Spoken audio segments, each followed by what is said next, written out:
Right, so what have we got here? Well, this is a really interesting little project that we've got to kind of go at. So essentially what we have here is a Regency Henry Nock screw barrel pistol. So this probably dates from about kind of well, I think Henry Nock either died in 1805 or 1815. They would have kept making these with his name on it. Now the interesting thing about this pistol is, I'll just show you that little bit of engraving there. You can just see the name Nock. And funnily enough, on this, the other side of the other side, you can just see London. Can you see that? Let me just... Shall I just do that? And then hold that one. So, Henry Nock, London. This is a little project we'll be kind of dipping in and out of over the next kind of coming months. So yeah, it's in really, really good condition. So you've got to remember, way back then, this would have all been hand filed out of a single lump of steel. I mean, it's quite incredible how they've managed to do that. And I mean, the fit of how this pistol goes together is just absolutely immaculate. You know, but it's got its problems. Essentially, all of this works beautifully. So the frizzen kind of, you know, works a treat. You've got this tensioning device here. But two things. The spring. I'm just going to sit that there for Mark. You can see, so the spring has had a little bit of here, some brazing where it's probably broken. And if I turn that around there, you can just see that that continues there. So, at some point, the spring's broken. Now, spring steel is tempered, so basically it's hardened and then tempered to hence give it that spring, and that spring's still there. And that, you know, the hammer does come back and it clicks, but it doesn't stay. So it stays on half cocked, but it won't stay on full cock.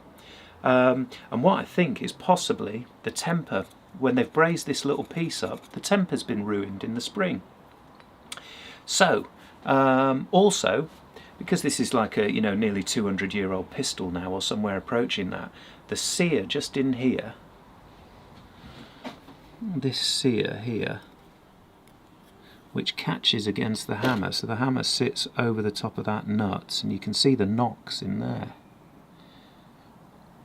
I'm just going to put that here in the, here for Mark, sorry. So you see now, that is the half cock position here, and that is the full cock position there. And essentially the hammer looks really good. There isn't a lot of wear on either of those surfaces at all, and the other thing is those surfaces aren't filled with crap, which can happen, and they can rust over and then they kind of roll off the cocked position. So what I think is, because this is 200 years old, our sear here, our trigger sear, is just a little bit worn, so it won't actually, it locks on half cock, but it won't lock on full cock. So where does that leave us? Well, it's a lovely little pistol. It's a great piece of English history. I'm just going to let Mark zoom in here to have a look at these Birmingham proof marks, and we'll talk about these a little bit here. Can you just see those there and there? And what I'll do is I'll screw the barrel on, and then you can see the third and final proof mark. So we have a proof mark here, we have a proof mark here, and a proof mark here. So this one is the view mark with a V between it, so it was put forward for view, and then it passed its proof test. There and there. So this would be a black powder pistol, probably relatively inexpensive, but Nock was a very famous pistol maker. So, take that off. The powder charge would be popped in there, probably a wad would be put over the top, I'm not entirely sure, and then the ball, and then all of that would be screwed down. The pan would be primed with priming powder, you'd close that, you'd cock the pistol, bang, loads of smoke, all sorts of other stuff. I mean, it's a big old calibre, it looks like it's somewhere around the 40 calibre kind of, or 400 400ths of an inch, so it's a hell of a slug as well.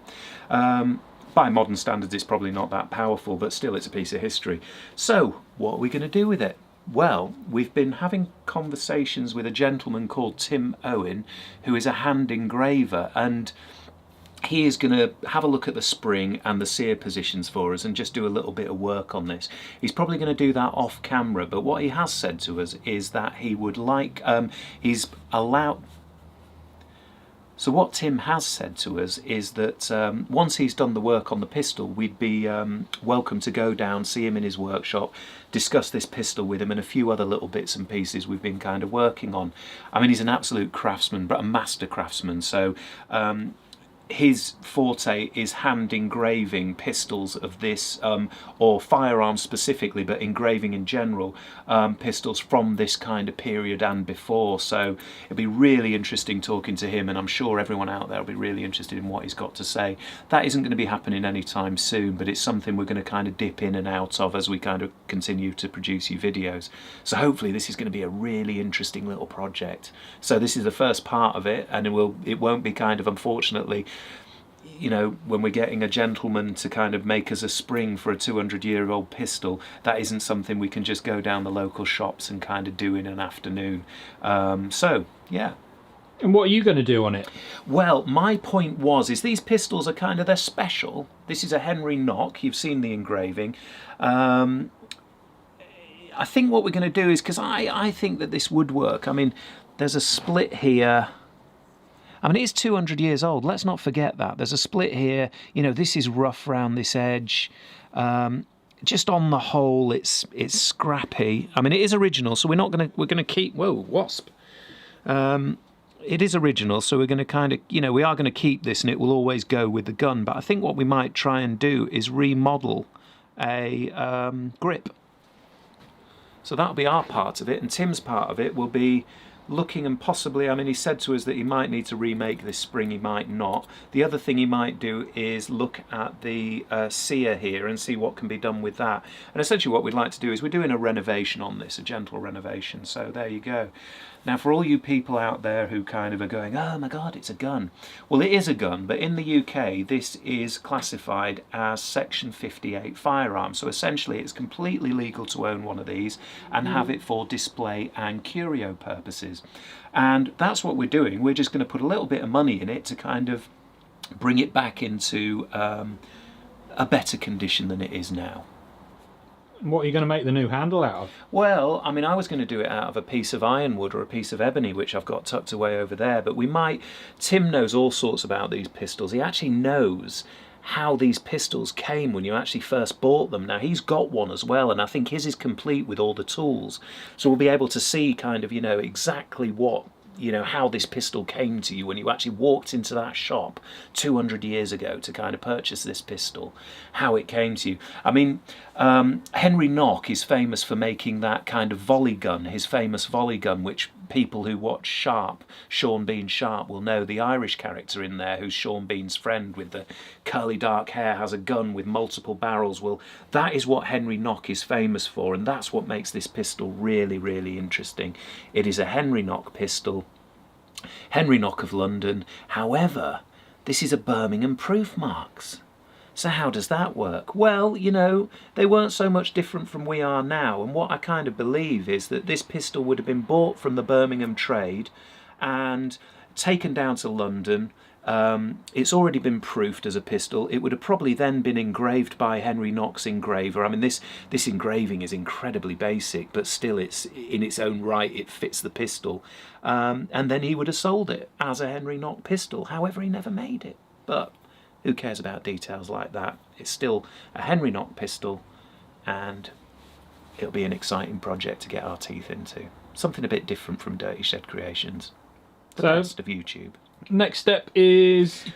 we get this to Tim, and Tim will do his bit, and then he's going to get back in touch with us when he's ready for us to pop down. He's got some really interesting stuff to say. He's been engraving, I think he started reasonably late in life when I was speaking to him. So it'll be interesting to see how he got into engraving. I'm quite pleased, actually, because engraving is something that I want to get into now, and that'll be something that will progress with Dirty Shed Creations. So we'll go down to Tim, we'll get some of his advice, and we'll have a chat with him. He started late in life, so, you know, maybe that means it's not too late for me either.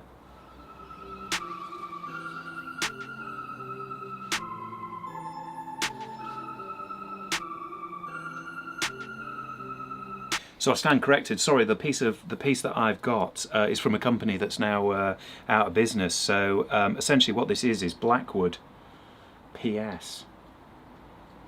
Piss? Blackwood piss? PS? I don't know what that is. Well, this is African Blackwood anyway, so it's not ebony that we're going to be using. I mean, you can just feel that. That is as heavy as hell. The wood that these originally made from was a piece of straight-grained walnut. So we do have that black walnut. Maybe we'll pull a little piece of that out and make it there. That'd be quite interesting because there's quite a fine fit to these. So should be really quite interesting to kind of do. Of course, we're going to keep this. We're not going to destroy this. This will always stay with the pistol. So we're not really kind of detracting from the pistol's value in any way. I think what we might do with this is make a box for it as well. A box, you know, get a mould, you know, kind of make the whole thing. Lovely little pistol.